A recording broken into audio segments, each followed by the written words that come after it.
En images, chapitre 9. J'essaye de lutter contre la terreur qui m'envahit. Où m'emmène-t-il? Pourquoi m'a-t-il enlevé? Je me tortille et je me débats.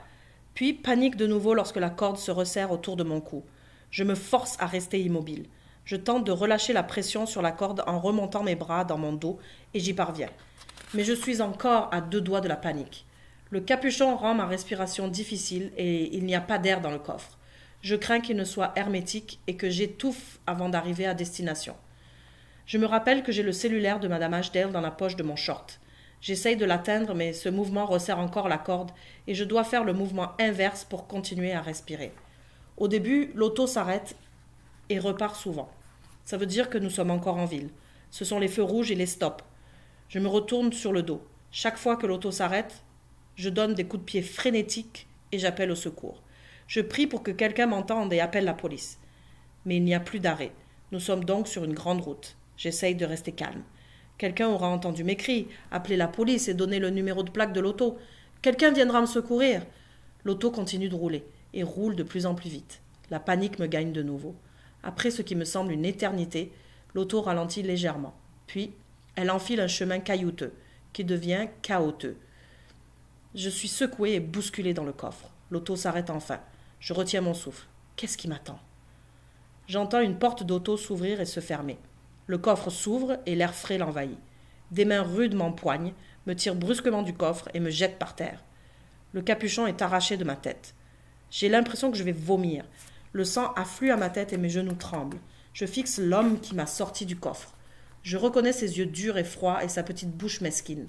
C'est l'homme qui m'a braqué dans la ruelle. Mais pourquoi? Pourquoi m'a-t-il amené ici? Il me pousse vers un bouleau et me force à m'asseoir. J'atterris sur quelque chose de pointu et laisse échapper un cri. L'homme n'en tient pas compte et m'attache au tronc de l'arbre.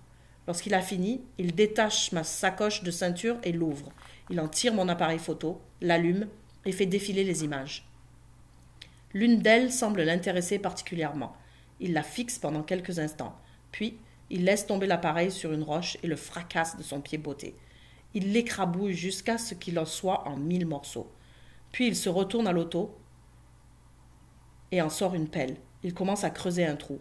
Ce n'est pas possible. Ça ne peut pas m'arriver à moi. Pourquoi? Dis-je. Le mot sort de ma gorge comme un coassement de crapaud. L'homme ne me regarde même pas. Il continue de creuser. Parce que je n'ai pas voulu vous donner mon sac à dos? Il s'arrête un instant de creuser et me regarde. Tu aurais dû me le donner comme je te le demandais, Ethan, dit-il. Si tu l'avais fait, tu ne serais pas ici en ce moment. Je le regarde fixement. Il connaît mon nom. Mais il n'y avait rien dedans, dis-je. Il se met à creuser. Je regarde mon appareil en morceaux. Est-ce pour ça qu'il me pourchasse? Je le regarde de nouveau. C'est vous qui êtes allé au centre communautaire poser des questions à mon sujet, n'est-ce pas? Il ne répond pas. Mais ça ne peut être que lui. Il a demandé à voir mes photos. Devon lui a dit que je ne sauvegarde jamais mes photos. Sarah lui a dit que j'ai toujours mon appareil avec moi lorsque je cours dans le ravin le dimanche matin. Vous m'avez tiré dessus au centre Eton? Comment saviez-vous que j'allais y être? Il secoue la tête. Je fais mes devoirs, Ethan, dit-il. Je fais toujours mes devoirs. Mais les 666, comment l'ont-ils appris? Puis je me rappelle le calendrier de Madame Ashdale. Mon rendez-vous chez le dentiste était inscrit dessus, et le centre Eton à midi. Le coin de ses lèvres se retrousse en un sourire. Quelqu'un a dû leur dire. Quelqu'un? Il veut dire lui. C'est lui qui a alerté les 666. Tandis que je le regarde creuser, je réfléchis à toute vitesse. Il va me tuer, j'en suis certain. Mais pourquoi? Qu'est-ce que j'ai fait? Et qu'est-ce que mon appareil photo a à voir là-dedans? Pendant qu'il creuse, j'essaye de défaire la corde qui me serre les poignets, mais elle est trop serrée. Et j'ai mal au cul depuis que j'ai atterri sur quelque chose de dur. Je change de position comme je peux et tâtonne derrière moi. Pas étonnant que ça me fasse mal, je suis assis sur une roche pointue. Pointue et tranchante. Je manœuvre mes poignets pour les placer contre le bord tranchant de la roche. Je commence à les bouger de bas en haut, de haut en bas, discrètement pour ne pas attirer l'attention. Mais j'appuie suffisamment fort pour qu'avec un peu de chance, la corde s'use. De haut en bas, de bas en haut. Je suis couvert de sueur.